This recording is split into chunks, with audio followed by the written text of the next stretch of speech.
तर आजपासून आपण शिक्षक पात्रता परीक्षा महाटीटी एक्झामच्या मागील वर्षीच्या प्रश्नपत्रिकांचा अभ्यास करायला सुरुवात करणार आहोत। तर हा अभ्यास करत असताना आपण काय करणार आहेत, मागच्या वर्षी कशा प्रकारचे प्रश्न पडले होते, मागच्या वर्षीच्या ज्या प्रश्नपत्रिका होत्या त्या प्रश्नपत्रिकेमधले आपण बालमानसशास्त्र विषयातला 30च्या 30 प्रश्नांचा अभ्यास करणार आहेत। त्याचं उत्तर आपल्याला कळेल आणि उरलेले जे 3 पर्याय आहेत त्या 3 पर्यायाचं आपण एक्सप्लेनेशन देणार आहोत। म्हणजे कसं असतं, समजा 2013ला एखादा प्रश्न पडला, त्या प्रश्नाचं उत्तर पर्याय क्रमांक 1 होतं, आता उरले 3 पर्याय, तर त्या 3 पर्यायावर 2014, 15, 16 यावर्षी प्रश्न पडलेले आहेत। म्हणजे जो समजा प्रश्न 2019ला आला तोच प्रश्न तशा प्रकारचा 21ला येऊ शकतो। म्हणजे पेपर सेट करत असताना एका विशिष्ट टॉपिकवर फोकस असतो। उदाहरणार्थ उपपत्त्या, आता उपपत्त्यावर दरवर्षीच प्रश्न विचारले जातात, मग मागच्या वर्षी कशा प्रकारचे प्रश्न विचारले होते, मग त्याच्यावर आपल्याला कळतं की यावर्षी कशा प्रकारचे प्रश्न येणार आहेत। त्याच्यामुळं आपले जे काही गेस्ट लेक्चर आहेत, आपण जो गेस्ट पेपर टाकले होते आत्तापर्यंतचे, तर त्याच्यामध्ये आपण 50-50 प्रश्न घेतले आणि त्याचे 4ही पर्याय आपण एक्सप्लेन केले होते। तर तुम्ही आता 31 ऑक्टोबरच्या एक्झाममध्ये यावेळेस तुम्ही बघून घ्या, जशाच तसे प्रश्न पडतील। जसं आपण गेस्ट सांगितला होता की या टॉपिकवर अशा प्रकारचे प्रश्न पडतील, मला वाटतं की 20 ते 25 प्रश्न जशाच तसे पडतील। आणि आता आपण काय करणार आहेत, 2013 ते 19 पर्यंतच्या प्रश्नपत्रिकाचा अभ्यास करणार आहेत। त्याच्यामुळे तुमचा एकही प्रश्न या एक्झाममध्ये बालमानसशास्त्राचा चुकणार नाही याची मला खात्री वाटते। तर आता आपण सुरुवात करूया। हा जो पेपर आहे हा 2013चा पेपर आहे, याच्यामधला आपण बालमानसशास्त्र हा विषय अभ्यासू। आता हा विषय अभ्यासत असताना आपल्याला काय करायचं, प्रश्न वाचायचा, त्याचं उत्तर देखील मी तुम्हाला सांगणार आहे, तसंच त्याच्या 4ही पर्यायांचं मी तुम्हाला एक्सप्लेनेशन देणार आहे। आणि तो प्रश्न समजा 2013ला असा पडला आहे, तर यावर्षी प्रश्न कसा पडू शकतो, या प्रश्नाचा आपण फक्त कशासाठी अभ्यास करायचा आहे की 2021च्या एक्झाममध्ये, आपली जी एक्झाम आता 31 ऑक्टोबरला होणार आहे, त्या एक्झाममध्ये कसा प्रश्न पडू शकतो ते आपण आता पाहणार आहोत। म्हणजे 4ही पर्यायांचा अभ्यास केला तर तुमचा एकही गुण एक्झाममध्ये जाणार नाही। आता आपण सुरुवात करूया। प्रश्न पहिला, मानवी वर्तनाचे शास्त्र ते मानसशास्त्र अशी व्याख्या डॅश यांनी केली। पर्याय आहेत वॅटसन, थॉर्नडाईक, विल्यम वुंट आणि चौथा पर्याय आहे मॅकडुगल। तर आता या 4 शास्त्रज्ञांची नावं आपल्याला या ठिकाणी दिसत आहेत। तर मानवी वर्तनाचे शास्त्र ते मानसशास्त्र अशी व्याख्या कोणी केलेली आहे, तर आता मानसशास्त्राच्या व्याख्यावर दरवर्षी प्रश्न पडतात, मानसशास्त्राच्या व्याख्यावर दरवर्षी प्रश्न पडतात। आत्म्याचे शास्त्र म्हणजे मानसशास्त्र अशी मानसशास्त्राची सगळ्यात पहिली व्याख्या अरिस्टॉटल यांनी केली होती। अरिस्टॉटल हे कोण आहेत, मानसशास्त्राचे जनक आहेत। त्यानंतर मानसशास्त्राच्या व्याख्येमध्ये प्रगती होत गेली। मानसशास्त्राची व्याख्या आधी काय होती, आत्म्याचे शास्त्र ते मानसशास्त्र, ती अरिस्टॉटल यांनी केली होती। नंतर मनाचा अभ्यास करणारे शास्त्र म्हणजे मानसशास्त्र अशी व्याख्या झाली। त्याच्यानंतर विल्यम वुंटनी काय सांगितलं की बोधावस्थेचा अभ्यास करणारे शास्त्र म्हणजे मानसशास्त्र आहे। त्यानंतर फ्रायड यांनी सांगितलं की अबोधावस्था म्हणजे फक्त बोधावस्था नाही तर अबोधावस्थेचा अभ्यास करणारे शास्त्र म्हणजे मानसशास्त्र असतं। अशा प्रकारे व्याख्येची प्रगती होत गेली। उत्तरोत्तर जसं जसं संशोधन झालं तर त्या संशोधनानुसार काय झालं की जगामध्ये मानसशास्त्राची व्याख्या ही बदलत गेली। तर सगळ्यात शेवटची व्याख्या जी होती ती वॉटसन यांनी सांगितली होती। त्यांची व्याख्या होती मानवी वर्तनाचे शास्त्र ते मानसशास्त्र असं त्यांची व्याख्या होती, म्हणजे science of behaviour is psychology असं त्यांचं म्हणणं होतं। मग याचं उत्तर आहे पर्याय क्रमांक 1 वॉटसन। मानवी वर्तनाचे शास्त्र ते मानसशास्त्र हे वॉटसन यांनी सांगितलेलं आहे। बघा आता या पहिल्या प्रश्नामधून आपण या ठिकाणी आता आपण ॲनालिसिस काय केलं ते बघा।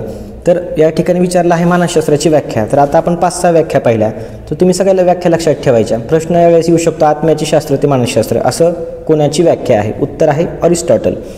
तर अशा प्रकारे मानसशास्त्राच्या 5-6 व्याख्या आहेत त्या तुम्ही लक्षात ठेवा। या आधीच्या व्हिडिओमध्ये मी मानसशास्त्राच्या पूर्ण व्याख्या तुम्हाला सांगितलेल्या आहेत, जो उपपत्तीचा आपला व्हिडिओ होता त्याच्यामध्ये सर्व उपपत्त्या 9च्या 9 उपपत्त्या आणि व्याख्या प्रत्येक वेळेस कोणी केली, उपपत्ती होती, उपपत्तीमध्ये कुठल्या प्राण्यावर प्रयोग केला, अशा प्रकारचे प्रश्न डायरेक्ट विचारले जातात।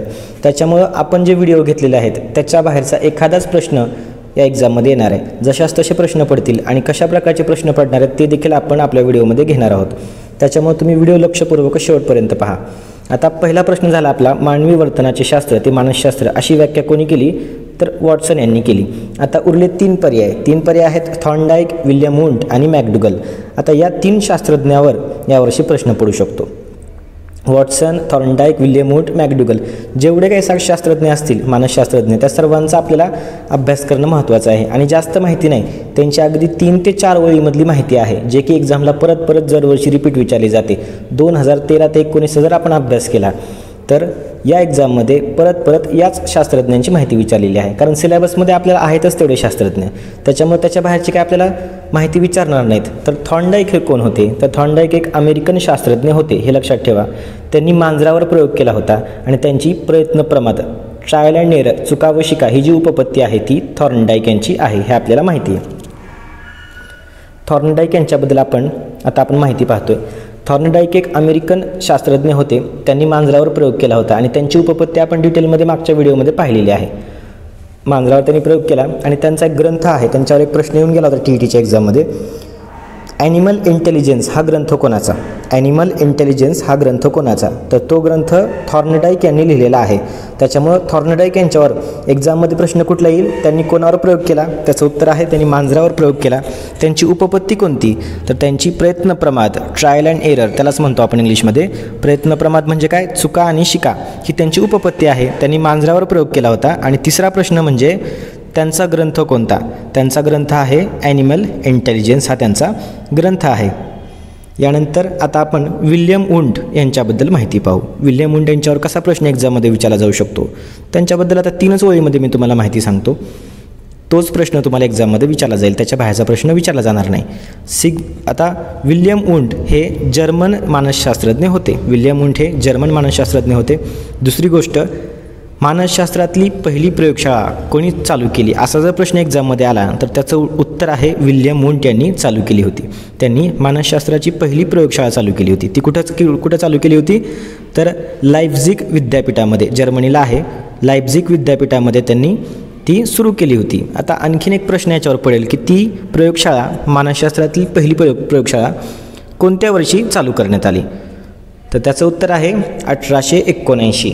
1879मध्ये विल्यम वुंड यांनी काय केलं होतं? प्रयोगशाळा चालू केली होती. कुठं चालू केली होती? जर्मनीमध्ये. विद्यापीठाचं नाव महत्त्वाचं आहे, लाइप्झिग विद्यापीठ. लाइप्झिग विद्यापीठ, जर्मनी. 1879मध्ये त्यांनी काय केलं होतं? मानसशास्त्राची पहिली प्रयोगशाळा सुरू केली होती. आणि त्यांची एक व्याख्या होती, त्यांचं काय म्हणत होतं? बोधावस्थेचा अभ्यास करणारे. बोधावस्थेला त्यांनी जास्त महत्त्व दिलं होतं. म्हणजे जेव्हा मानसशास्त्राच्या व्याख्या विकसित होत होत्या त्या टाईमला बोधावस्थेचे शास्त्र ते मानसशास्त्र, असं विल्यम वुंड यांचं म्हणणं होतं. तर आत्ता मी तुम्हाला या ठिकाणी विल्यम वुंड यांच्याबद्दल 4 पॉईंट सांगितले. लाइप्झिग विद्यापीठात पहिली मानसशास्त्राची प्रयोगशाळा सुरू केली 1879ला.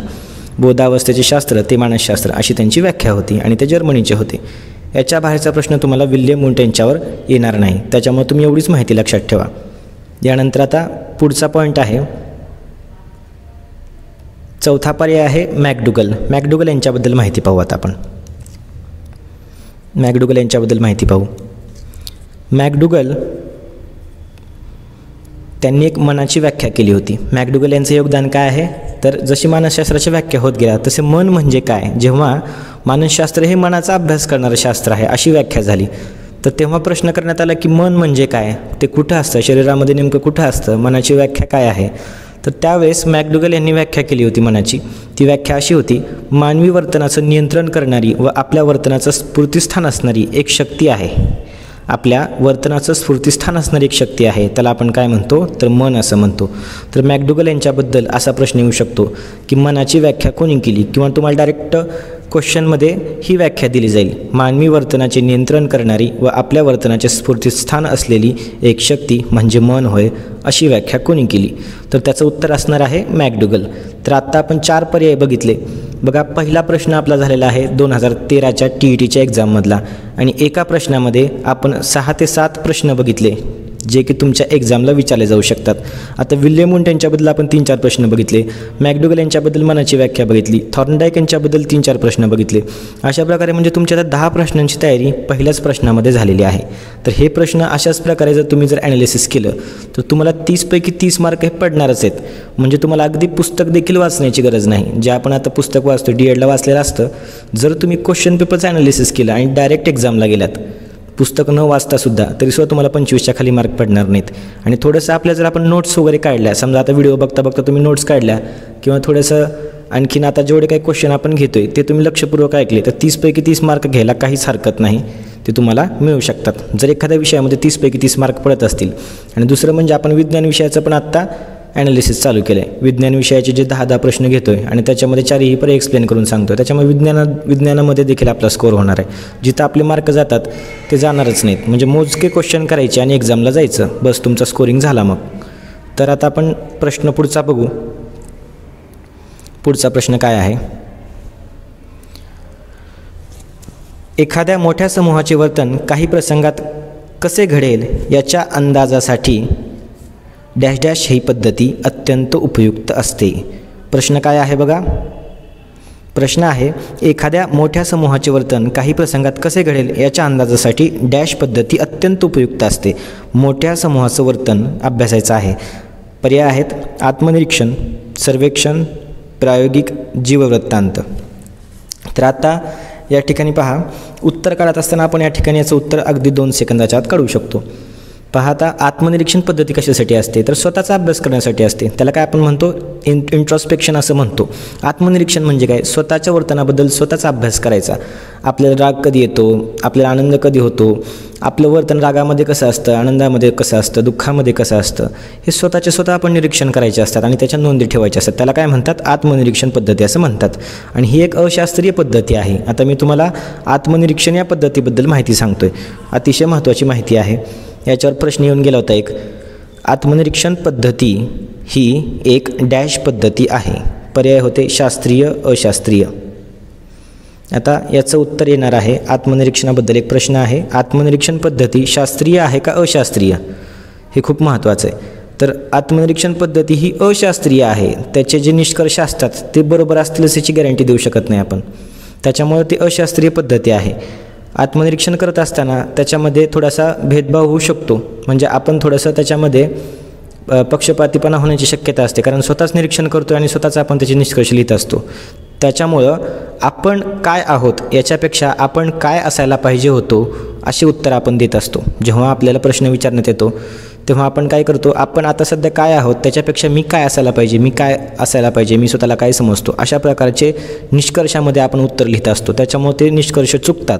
त्याच्यामुळं आत्मनिरीक्षण ही अशास्त्रीय पद्धत आहे. असा प्रश्न एक्झाममध्ये फक्त येणार आहे की आत्मनिरीक्षण पद्धती शास्त्रीय आहे का अशास्त्रीय? तर त्याचं उत्तर आहे आत्मनिरीक्षण पद्धती ही अशास्त्रीय आहे. यानंतर सर्वेक्षण.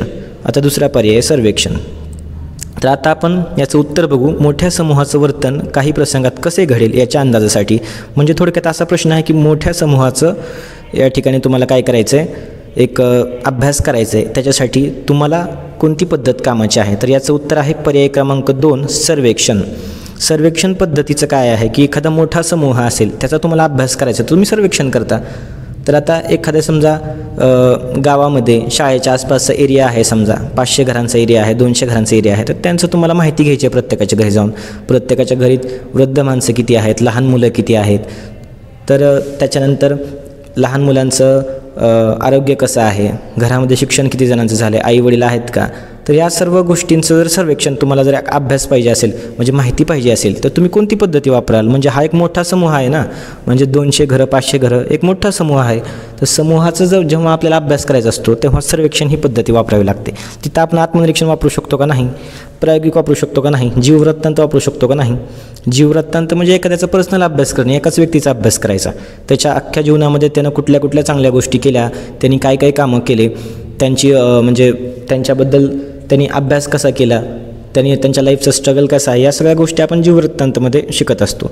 तर सर्वेक्षण पद्धतीचा फायदा कधी होतो? जेव्हा आपण एखादा मोठ्या समूहाचा अभ्यास करत असतो त्यावेळेस आपल्याला सर्वेक्षण पद्धतीची मदत हवी असते. त्याच्याशिवाय आपलं ते अभ्यास पूर्ण होत नाही. त्याच्यामुळं मोठ्या समूहाच्या वर्तनाचं जे अभ्यास आहे त्याच्यासाठी सर्वेक्षण पद्धती. आपलं उत्तर काय आहे? 62चं पर्याय क्रमांक 2 सर्वेक्षण.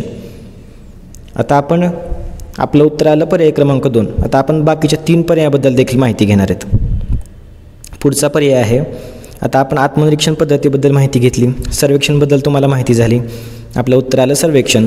परंतु आता आपण पुढचा जो पर्याय आहे प्रायोगिक पद्धती त्याच्याबद्दल देखील माहिती घेणं आवश्यक आहे. प्रायोगिक पद्धती काय असते, प्रायोगिक पद्धतीचा फायदा तोटा काय आहे. तर प्रायोगिक पद्धत ही एक शास्त्रीय पद्धत आहे अभ्यासाची.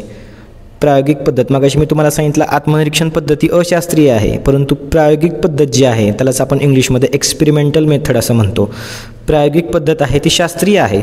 प्रायोगिक पद्धतीमध्ये कशा प्रकारे म्हणजे अभ्यास केला जातो किंवा प्रायोगिक पद्धतीमध्ये काय केलं जातं, त्या ठिकाणी दोन गोष्टी आहेत. प्रायोगिक पद्धतीवर या ठिकाणी म्हणजे यावर्षीच्या क्वेश्चन पेपरमध्ये कशा प्रकारचा प्रश्न येणार आहे, तर प्रायोगिक पद्धतीमध्ये कोणते दोन गट असतात असा एक प्रश्न पडेल.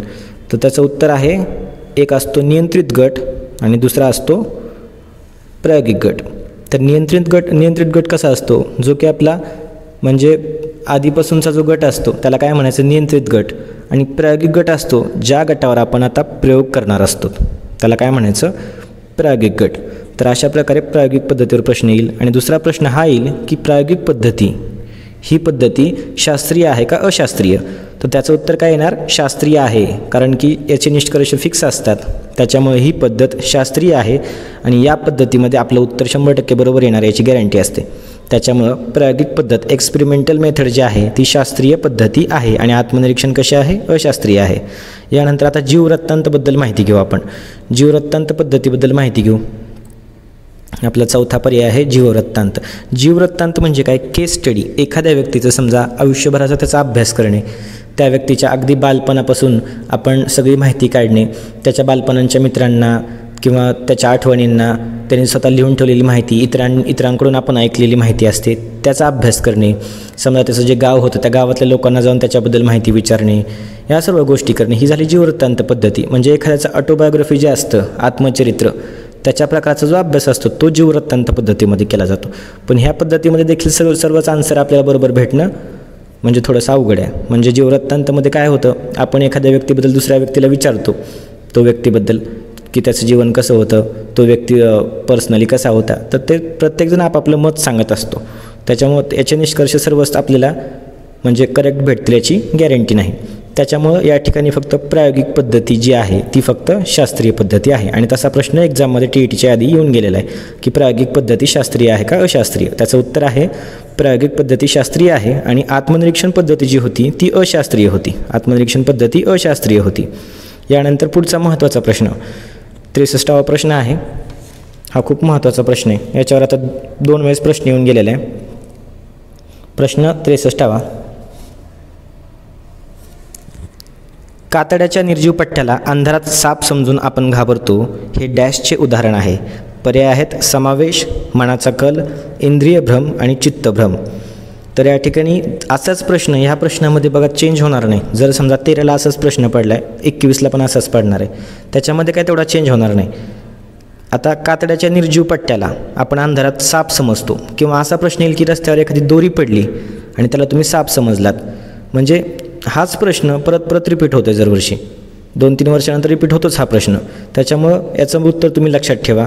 अंधारात समजा तुम्हाला एखादा दोरी दिसली त्याला तुम्ही काय समजताय, साप वगैरे समजत आहात, तर त्याला काय म्हणायचं, इंद्रिय भ्रम असं म्हणायचं. इंद्रिय भ्रम असं म्हणायचं. आपलं उत्तर आहे पर्याय क्रमांक 3 इंद्रिय भ्रम. कातड्याच्या निर्जीव पठ्ठ्याला अंधारात साप समजणे याला आपण काय म्हणतो, इंद्रिय भ्रम असं म्हणतो. आपलं उत्तर आहे पर्याय क्रमांक 3 इंद्रिय भ्रम. आता आणखीन एक महत्त्वाचा पर्याय आहे पर्याय क्रमांक 4, त्याच्याबद्दल आपण माहिती घेऊ. चित्तभ्रम. चित्तभ्रम म्हणजे काय, तर चित्तभ्रमाबद्दल तुम्हाला डायरेक्ट एक्झाममध्ये क्वेश्चन विचारला जाईल की हे कशाचं उदाहरण आहे. पर्याय असतील परत इंद्रिय भ्रम आणि चित्तभ्रम, हे 2च पर्याय तुम्हाला एक्झाममध्ये असणार आहेत आणि याच्याबद्दल तुम्हाला प्रश्न विचारला जाईल. तर चित्तभ्रम म्हणजे काय, चित्तभ्रम कशामुळे होतो, तर चित्तभ्रम आपल्या भावनामुळे होत असतो. भावनावर आपला कंट्रोल नसला की तो चित्तभ्रम होतो. चित्तभ्रम होण्याचं म्हणजे आता उदाहरण एखादं सांगतो मी तुम्हाला.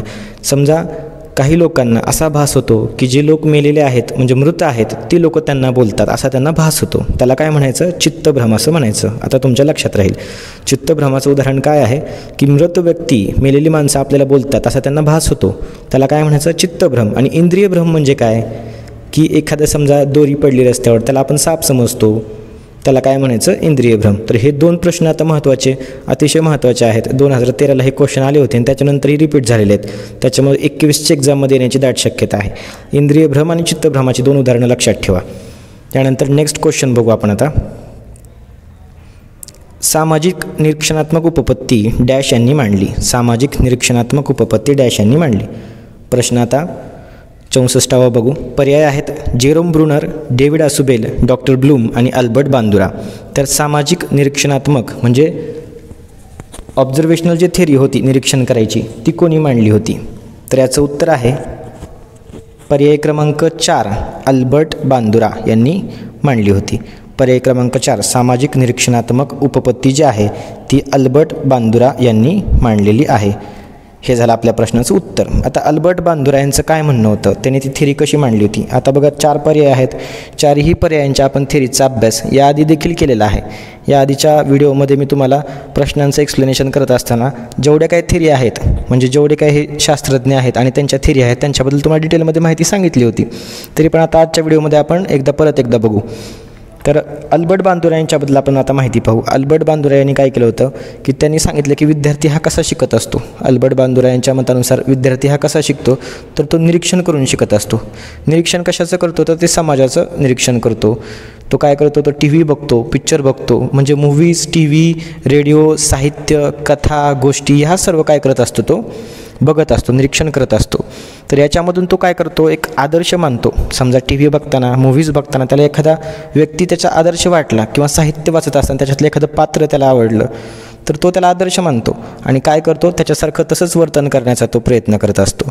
मग तो काय करतो, सर्वांचं निरीक्षण करतो आणि मेंदूमध्ये आपल्या त्या प्रतिमा तो साठवून ठेवतो, स्टोअर करतो मेंदूमध्ये आणि तसंच वागायचा प्रयत्न करतो, तसंच वागतो. आणि जर समाजाकडून मग आता तो तसं वागत असताना समाजाकडून बरंच त्याचं कौतुक होतं कधी कधी, की मग त्याला काय वाटतं, त्याला आणखीन त्याचं हुरूप येतो. कौतुक झालं की काय होतं, आणखीन हुरूप येतो. त्याच्या वर्तनाचं काय होतं, मग प्रबलन होतं, आणखीन तसंच वागू लागतो. जर समजा समाजाकडून त्याचा तिरस्कार झाला तर तो तसं वागत नाही. अशी त्यांची उपपत्ती आहे. तर अल्बर्ट बांदुरा यांची उपपत्ती तुम्हाला आता समजली. सामाजिक निरीक्षणात्मक उपपत्ती कोणाची आहे, तर याचं उत्तर आहे पर्याय क्रमांक 4 अल्बर्ट बांदुरा यांची. आपलं उत्तर आहे 64चं उत्तर आहे अल्बर्ट बांदुरा. त्यांची उपपत्ती आहे सामाजिक निरीक्षणात्मक अध्ययन उपपत्ती. तर आता आपण जेरोम ब्रुनर यांच्याबद्दल माहिती पाहणार आहोत. जेरोम ब्रुनर हे कोण होते, त्यांनी कोणती उपपत्ती मांडली त्याच्याबद्दल आता आपण माहिती पाहू. तर जेरोम ब्रुनर यांनी ज्ञानात्मक उपपत्ती मांडली होती. जेरोम ब्रुनर यांची ज्ञानात्मक उपपत्ती होती. तर एक्झाममध्ये डायरेक्टली असा क्वेश्चन विचारला जातो की ज्ञानात्मक उपपत्ती ही कोणी मांडलेली आहे, तर त्याचं उत्तर आहे जेरोम ब्रुनर. जेरोम ब्रुनर यांनी काय केलं होतं, तर त्यांच्यात आता 3 स्टेपमध्ये त्यांनी त्यांची उपपत्ती सांगितली होती. जर एक्झामला क्वेश्चन पडला तर असाच पडणार आहे. 3 स्टेपबद्दल माहिती सांगावी लागणार आहे आपल्याला. त्यांनी काय केलं, अध्ययन प्रक्रिया व माहिती मिळवणे याच्यावर फोकस केला होता. अध्ययन प्रक्रिया आणि माहिती मिळवणे व त्या माहितीचं आपल्या ज्ञानात रूपांतर करणे हे त्यांच्या उपपत्तीचं मूळ होतं. माहितीचं ज्ञानामध्ये रूपांतर करायचं म्हणजे इन्फॉर्मेशन टू नॉलेज. तर नंतर शेवटची स्टेप होती त्या ज्ञानाची समर्पकता दाखवून देणे, हे त्याची शेवटची स्टेप होती. तर आता 3 गोष्टी लक्षात ठेवायच्या जेरोम ब्रुनर यांच्या ज्ञानात्मक उपपत्तीबद्दल. अध्ययन प्रक्रिया व माहिती मिळवणे, त्या माहितीचं ज्ञानात रूपांतर करणं आणि शेवटची स्टेप होती ज्ञानाची समर्पकता दाखवून देणं. तर अशाच प्रकारची तुम्ही एवढीच उपपत्ती लक्षात ठेवा. आणखीन पान भरून त्यांची उपपत्ती वाचण्याची तुम्हाला काही आवश्यकता नाही. एक्झामच्या अँगलने एवढंच महत्त्वाचं आहे. यानंतर डेव्हिड असुबेल यांच्याबद्दल माहिती पाहू. आता डेव्हिड असुबेलबद्दल त्यांची कोणती उपपत्ती होती.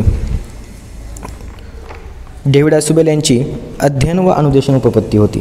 तर ती उपपत्ती आपण एक थोडक्यात आता माहिती करून घेऊ. अध्ययन व अनुदेशन उपपत्ती जे की डेव्हिड असुबेल यांची होती, याच्यामध्ये महत्त्वाची गोष्ट कोणती होती, तर त्यांनी व्याख्यान पद्धतीवर भर दिला होता. व्याख्यान पद्धतीवर भर देणारे मानसशास्त्रज्ञ कोणते, आपल्या उपपत्तीमध्ये व्याख्यान पद्धतीवर भर देणारे. आता व्याख्यान पद्धती कुठे उपयोगाची असते, जास्त कॉलेज महाविद्यालयामध्ये. मागे एक प्रश्न आपण बघितला होता की कॉलेजमध्ये सगळ्यात जास्त उपयुक्त पद्धती कोणती, कथाकथन, बाकीच्या आणखीन सांगितलं होतं 2 उपपत्त्या. तर त्याच्यामध्ये एक पर्याय होता की व्याख्यान पद्धती. तर आपण व्याख्यान पद्धतीच आपण जास्तीत जास्त यूज करतो कॉलेजमध्ये. महाविद्यालयामध्ये कोणती पद्धती सर्वात जास्त उपयुक्त आहे, तर ती आहे व्याख्यान पद्धती. असा प्रश्न देखील तुम्ही लक्षात ठेवा. तर डेव्हिड असुबेल यांचं मत काय होतं की व्याख्यान पद्धती जास्त महत्त्वाची आहे. व्याख्यान पद्धतीवर आणि पाठ्यवस्तूवर त्यांनी भर दिला होता. तर त्यांनी काय केलं, अर्थपूर्ण अध्ययन, विषयज्ञान व त्याचं माहितीत रूपांतर करायचं. या 3 स्टेप त्यांच्या होत्या. अर्थपूर्ण अध्ययन करायचं आधी, विषयज्ञान साठवायचं आणि त्याचं माहितीत रूपांतर करायचं असं. आणि आणखीन एक महत्त्वाची गोष्ट म्हणजे त्यांनी काय सांगितलं होतं की जुनं आणि नवं जे आहे. आता समजा असा प्रश्न डेव्हिड असुबेल यांच्यावर विचारला जाऊ शकतो की जुनं आणि नवं याची सांगड घालणारी उपपत्ती कोणाची होती, तर डेव्हिड असुबेल यांच्या मतानुसार ती उपपत्ती होती. जुनं ज्ञान आणि नवं ज्ञान यांची सांगड घालायची, त्याला काय म्हणतात, डेव्हिड असुबेल यांची अध्ययन अनुदेशन उपपत्ती असं म्हणतात. उदाहरणार्थ समजा आता भारतीय जी संस्कृती आहे त्याच्यामध्ये ईश्वर या सर्व गोष्टींना आपण अगदी मानतो आणि आता इंग्रजी ही भाषा आहे. आता भारतीय संस्कृती आणि इंग्रजी भाषा यांची सांगड कशी त्यांनी घातली बघा. म्हणजे आपण कशी ज्ञानाची सांगड घालत असतो. आता इंग्रजी भाषेमध्ये एक शब्द आहे गॉड, GOD. गॉड म्हणजे आपण काय म्हणतो, देव असं म्हणतो. गॉड हा शब्द आहे. तर गॉडनुसार आता आपल्या भारतीय संस्कृतीमध्ये अशी मान्यता आहे, देवाचं काय काम असतं तर जग निर्माण करायचं, ते चालवायचं आणि संपवायचं, असं देवाचे कामं असतात. तर गॉडचा या ठिकाणी बघा कसा अर्थ आहे. जी म्हणजे काय, जनरेटर म्हणजे निर्माता, जगाचा निर्माता म्हणजे ब्रह्मा. ओ म्हणजे काय, ऑपरेटर म्हणजे जग चालवणारा म्हणजे विष्णू. आणि डी म्हणजे काय, डिस्ट्रॉयर म्हणजे जगाचा नाश करणारा म्हणजेच महादेव यांच्याबद्दल सांगितलेलं आहे. म्हणजे बघा भारतीय संस्कृती आणि इंग्रजी भाषेतील GOD, गॉड हा शब्द याची सांगड कशी घातलेली आहे. आता तुमच्या लक्षात आलं असणार आहे की डेव्हिड आसुबेल यांची अध्ययन अनुदेशन उपपत्ती कशी होती. जुनं ज्ञान आणि नवीन ज्ञान यांची सांगड घालायची आणि जास्त त्यांनी फोकस कशावर ठेवला होता, अध्ययन म्हणजे अध्ययनामध्ये व्याख्यान पद्धतीवर आणि त्यांनी पाठ्यवस्तूवर जास्त भर दिला होता. एवढी माहिती तुमच्यासाठी पुरेशी आहे. आता डेव्हिड आसुबेल यांच्याबद्दल कोणताही क्वेश्चन तुमच्या एक्झाममध्ये आला तर तुमचं उत्तर 100% बरोबर येणार आहे. यानंतर डॉक्टर ब्लूम यांच्याबद्दल आपण आता माहिती पाहू. ब्लूम यांची कोणती उपपत्ती होती तर ब्लूम यांची प्रभुत्व संपादन उपपत्ती होती. प्रभुत्व संपादन उपपत्ती कोणाची असा प्रश्न एक्झाममध्ये आला, त्याचं उत्तर आहे डॉक्टर ब्लूम. डॉक्टर ब्लूम यांची प्रभुत्व संपादन उपपत्ती होती. तर त्यांनी ही उपपत्ती एका बुकमध्ये मांडली होती. ते पुस्तकाचं नाव होतं management and evaluation in teaching bye Norman easy. ह्यांचं ते पुस्तक होतं management and evaluation in teaching. या पुस्तकामध्ये त्यांनी डॉक्टर ब्लूम यांनी प्रभुत्व संपादन उपपत्ती मांडली होती. आपण आता बाकीच्या या ठिकाणी पर्याय कट करून टाकू म्हणजे तुमचा फोकस फक्त डॉक्टर ब्लूम यांच्यावर राहणार आहे. ठीक आहे, डॉक्टर ब्लूम यांच्याबद्दल आपण माहिती पाहतो आहे. प्रभुत्व संपादन उपपत्ती त्यांनी मांडली. Management in evaluation and teaching या पुस्तकामध्ये त्यांनी ती मांडली होती. तर त्यांचं काय म्हणणं होतं, लहानात लहान व साधे अध्ययन गट तयार करायचे. म्हणजे आपले गोल्स आहेत ना ते लहान असले पाहिजेत. एकदम मोठं ध्येय ठेवायचं नाही. लहान लहान गोष्टीवर फोकस करायचं, लहान लहान गोल अचीव करायचे, लहान लहान उद्दिष्ट प्राप्त करायची. अशा प्रकारे आपण मोठ्या ध्येयाकडे जात असतो असं त्यांचं म्हणणं होतं. डॉक्टर ब्लूम यांचं म्हणणं काय होतं की उद्दिष्टे कार्यात्मक व विधानात्मक पद्धतीने ते मांडत असत. उद्दिष्ट कसे मांडायचे, कार्यात्मक पद्धतीनं आणि विधानात्मक पद्धतीनं ते मांडायचे. लहान लहान उद्दिष्ट ते करायचे आणि मोठं ध्येय ते ठेवायचे नाहीत. म्हणजे लहान लहान ध्येयातून एक मोठं ध्येय प्राप्त होत असतं. म्हणजे स्टेप बाय स्टेप ते ध्येय ठेवायचे. अशा प्रकारचं त्यांची एक थेरी होती. तर ही उद्दिष्टे त्यांनी काय केली, चढत्या क्रमाने अध्ययन निष्पत्तीसह ज्ञान, आकलन, उपयोजन, समीक्षण, रसग्रहण वृत्ती इत्यादीसह मांडलेली आहेत. ही उद्दिष्टे त्यांनी कशी मांडली, चढत्या क्रमाने मांडली. आणि कोणकोणत्या स्टेप होत्या, ज्ञान, आकलन, उपयोजन, समीक्षण, रसग्रहण वृत्ती अशा प्रकारे त्यांनी मांडत गेले. तर हे सर्व गोष्टी तुम्ही हे शब्द D.Edला असताना, B.Edला M.Edला हे तुम्ही ऐकलेले असतीलच. तर तशा प्रकारे ही उपपत्ती मांडत असताना डॉक्टर ब्लूम यांनी त्याची रचना केली होती. यानंतर चौथा पर्याय आहे अल्बर्ट बांदुरा. हे तर आपल्या प्रश्नाचं या ठिकाणी उत्तर आहे. सामाजिक निरीक्षणात्मक उपपत्ती कोणाची होती, अल्बर्ट बांदुरा यांची होती. अल्बर्ट बांदुरा यांच्याबद्दल आपण आता माहिती पाहिलेली आहे. तर अशा प्रकारे या ठिकाणी आता 61 पासून 64 पर्यंत आपले फक्त 4 प्रश्न झालेले आहेत. 4 प्रश्नामध्ये जवळपास मी तुम्हाला 20 ते 25 प्रश्न जे की एक्झामला तुमच्या यावर्षी पडू शकतात. आता मी जे तुम्हाला 25 प्रश्न सांगितलेत समजा, तर 25 प्रश्नामधला तुम्हाला नक्कीच 2-3 प्रश्न एक्झाममध्ये पडणार आहेत. म्हणजे एका प्रश्नामधून आपण आणखीन प्रश्न तयार करतो आहे. तर अशा प्रकारे जर ॲनालिसिस केलं तर तुमचे बघा 4 प्रश्नामधूनच पूर्ण TETचा इतका अभ्यास होऊन गेला. आणि अशा प्रकारे जर 30-30 प्रश्न जर वर्षी जे तुम्ही केले किंवा आपण जे गेस्ट प्रश्न आपल्या चॅनलवर टाकलेले आहेत त्याचा जर तुम्ही अभ्यास केला म्हणजे एका प्रश्नामधून 4 प्रश्न आणखीन, तर तुमचा TETच्या एक्झाममध्ये जो प्रश्न येणार आहे तो तुमचा आधीच झालेला असेल. तुम्हाला माहिती असणार आहे की एक्झाममध्ये हा प्रश्न पडणार आहे. त्यावेळेसच तुम्हाला 30 पैकी 30 मार्क पडू शकतात. आणि तुमचा TETचा पेपर बाकीच्या विषयांना जरी कमी मार्क पडले, मानसशास्त्रामध्ये 30 पैकी 30च मार्क पडले पाहिजे, हे आपलं टार्गेट असलं पाहिजे. आणि मानसशास्त्रामध्ये काय त्याच्यात अवघड नाही, माहिती लिमिटेड आहे. फक्त आपल्याला माहिती लक्षात ठेवायची आणि फक्त पुढच्या वर्षी प्रश्न कसा पडणार आहे याच्याविषयी आपण गेस करायचे. तर आता आजच्या व्हिडिओपुरतं इतकंच. आपण आता काय करू, पुढच्या व्हिडिओमध्ये आणखीन जे काही प्रश्न आहेत 2013च्या एक्झाममधले 13, 14, 15, 16, 17, 18, 19 म्हणजे ज्या वर्षी TET झाली होती, एखाद्या वर्षी झाली नसेल ते सोडून बाकीच्या सर्व वर्षांच्या प्रश्नपत्रिकांचा आपण ॲनालिसिस करणार आहेत. आणि ह्या प्रश्नपत्रिकामधून जे ऑप्शन्स असतील त्याच्यावर आधारित 21चा पेपर असणार आहे. हे आपण 31 ऑक्टोबरच्या पेपरनंतर देखील आपल्या चॅनलवर आपण अपलोड करू की आपण जे गेस केलेले प्रश्न होते ते जशास तसे पडणार आहेत. त्याच्या बाहेरचा प्रश्न अजिबात पडणार नाही. त्याच्यामुळे तुम्ही व्हिडिओ लक्षपूर्वक शेवटपर्यंत पाहत जा. व बाकीच्या चॅनलवर मी जे व्हिडिओ अपलोड केलेले आहेत ते देखील तुम्ही पाहून घ्या. तसंच DED BED आणि TETची तयारी करणारे TET पेपर 1 पेपर 2 आणि CTET देखील आता आपला डिसेंबरमध्ये पेपर आहे. तर क्षेत्रामध्ये आपलं जे काही म्हणजे शिक्षणशास्त्र विषयावर आधारित एक्झाम्स आहेत किंवा महिला व बालकल्याण अधिकारी आहे त्याच्यामध्ये देखील बालमानसशास्त्र या विषयावर प्रश्न विचारले जातात. तर त्या सर्वांना तुम्ही हा व्हिडिओ नक्की शेअर करा. जर तुम्हाला व्हिडिओ आवडला असेल तर व्हिडिओला नक्की लाईक करा आणि चॅनलला सबस्क्राईब करायचं विसरू नका. जर तुम्ही चॅनलला सबस्क्राईब केलं नसेल तर सबस्क्राईब करून घ्या, कारण दररोज मी नवीन व्हिडिओज टाकत असतो आणि असं ॲनालिसिस करून टाकत असतो. तर ते सर्व तुमच्यापर्यंत डायरेक्टली पोहोचणार आहे. बेल आयकॉन क्लिक करा म्हणजे तुम्हाला रोजच्या रोज नोटिफिकेशन येईल. सकाळी, दुपारी आणि संध्याकाळी या टाईममध्ये मी व्हिडिओ अपलोड करत असतो. तर तुम्हाला वेळ असेल तेव्हा तुम्ही पहा. तुम्हाला जर व्हिडिओ आवडला तर नक्की कमेंट करून सांगा मला की तुम्हाला ॲनालिसिस कशाप्रकारे म्हणजे चांगलं वाटलं आहे की त्याच्यामध्ये आणखीन काही इम्प्रूव्हमेंटची गरज आहे ते देखील तुम्ही सांगू शकता. तर आपण भेटूया पुढच्या व्हिडिओमध्ये. थँक्यू.